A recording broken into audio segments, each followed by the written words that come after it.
Rule 7 neither of का अर्थ है दो में से एक भी नहीं। अगर दो से अधिक मौजूद हो तो नन ऑफ का प्रयोग करें। आइदर ऑफ का अर्थ है दो से एक। अगर दो से अधिक मौजूद हो तो वन ऑफ का प्रयोग करें। जैसे neither of his 4 sons looked after him, wrong. None of his 4 sons looked after him, right. Either of the students of your class has done this mischief, wrong. One of the students of your class has done this mischief, right. Too late. As soon as, जैसे ही वैसे ही। As soon as he will come, I will call you up, wrong. As soon as he comes, I will call you up, right. अगर दो कार्य भविष्य में एक के बाद एक और दूसरे कार्य का होना पहले कार्य के होने पर निर्भर करे तो पहला कार्य सिंपल प्रेजेंट टेंस में होगा और दूसरा सिंपल फ्यूचर टेंस में होगा। रूल 9 नोट इफ़ वैन का जोड़ा देन नहीं होता है। जैसे when I come then I will meeting, तो देन का प्रयोग नहीं होगा। इसी प्रकार सिंस एज बिकॉज के साथ सो देयरफॉर का प्रयोग नहीं होता है। जैसे since I was ill I could not come. Note as you sow shall you reap में एज के साथ सो का प्रयोग होता है।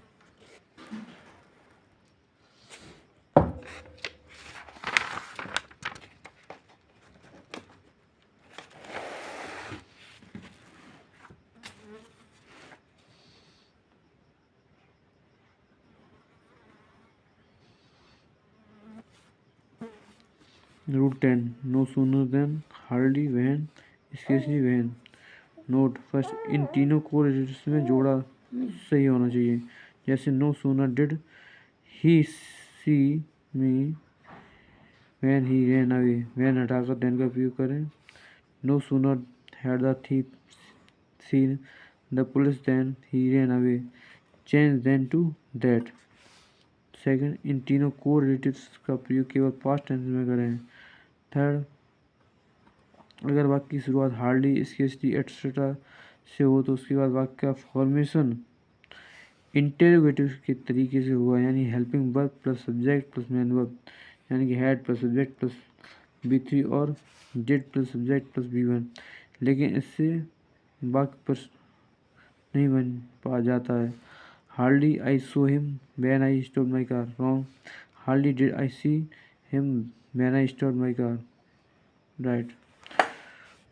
डू लेस्ट शुड और एज अदरवाइज सही जोड़ा का प्रयोग करें।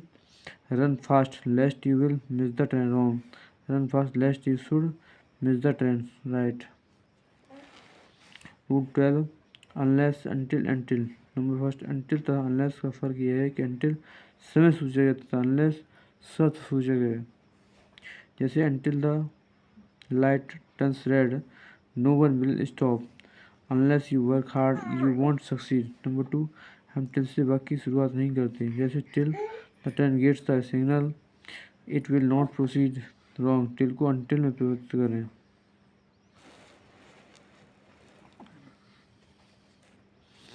रूल 13 अनटिल अनलेस के साथ नॉट का प्रयोग नहीं होता। जैसे until the train will not get the signal it will not run, wrong. Until the train gets the signal it will not run, right.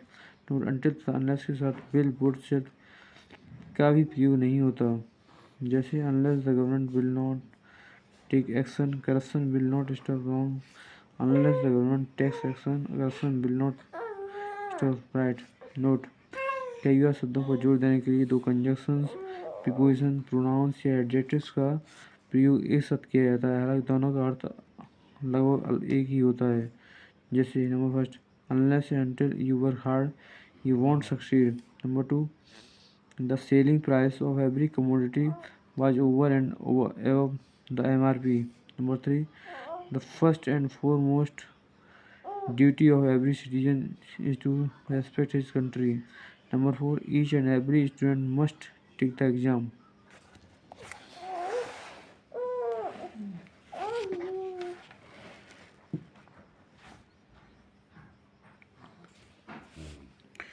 Doubt के बाद अफर्मेटिव सेंटेंस में इफ वेदर का प्रयोग होता है, जबकि नेगेटिव व इंटरोगेटिव सेंटेंस में डाउट के बाद दैट का प्रयोग होता है।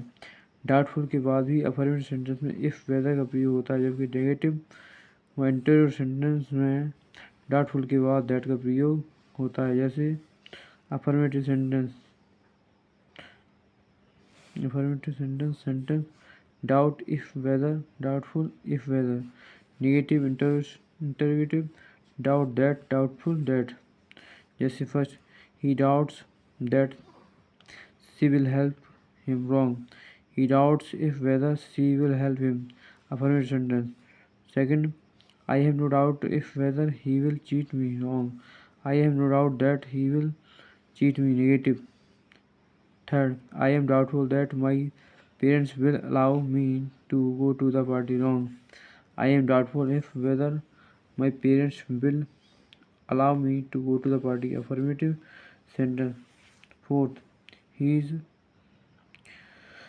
not doubtful if whether I will finish his work in time, wrong, he is not doubtful that I will finish his work in time, negative sentence.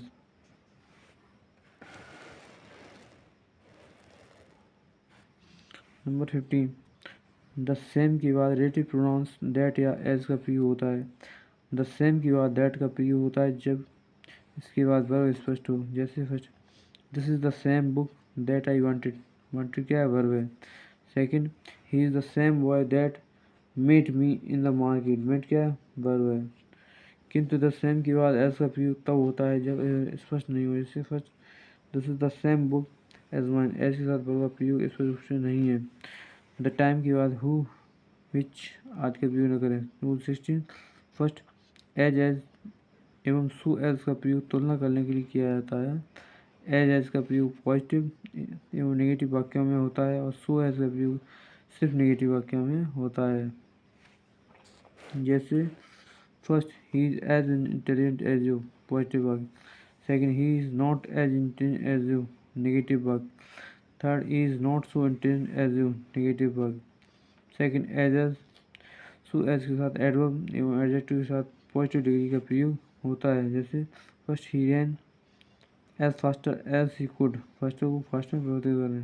Second, he is as better as you, better को good में परिवर्तित करें। तो इसका क्या हुआ, he is as good as you, और इसका क्या हुआ, he run as fast as he could.